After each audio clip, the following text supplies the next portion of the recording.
Bienvenue donc à la deuxième partie de cette vidéo où je vous disais répondre à la question y a-t-il un problème Bamileke au Cameroun. Je vous ai dit dans cette deuxième partie je répondrai par oui et par non. Je commence par oui, il y a un problème Bamileke au Cameroun.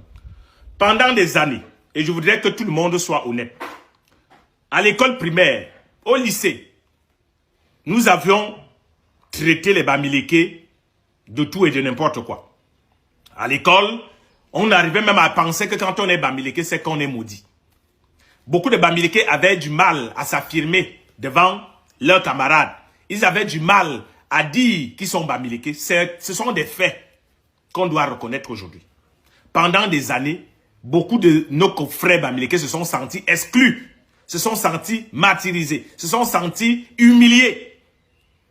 C'est ça qui est la vérité. À un moment, ils ont commencé à sortir du pays parce qu'ils se sont dit, on n'a pas de notre avenir au Cameroun. On nous traite comme si nous, on ne faisait pas partie du Cameroun. C'est ça qui est la vérité. On peut aussi relever à ça des sorties maladroites comme celle de Joseph Owonapa à son âme. Quand il peut dire un Bamileke a étudié jamais, ce sont des sorties qui ont été très maladroites et qu'on condamne avec la dernière énergie. Pareil pour Amadou Ali, peur à son âme également. On a aussi vu une polémique qu'il y a eu à l'université catholique où on a dit que non, les Bamileke ont trop d'argent, c'est eux qui envahissent l'université catholique. Quand il y a des sorties comme celle-là, ça frustre les gens.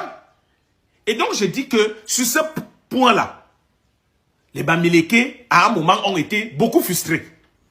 À cela vous ajoutez le maquis. Comme je n'étais pas né à cette époque, j'ai aussi lu les livres. Vous savez, les livres d'histoire ne disent pas toujours la vérité. C'est pour ça que je vais être relatif par rapport à cette question. Parce que je sais qu'il y a les Bamileke qui ont subi les foudres du maquis. Il y a aussi les Banen.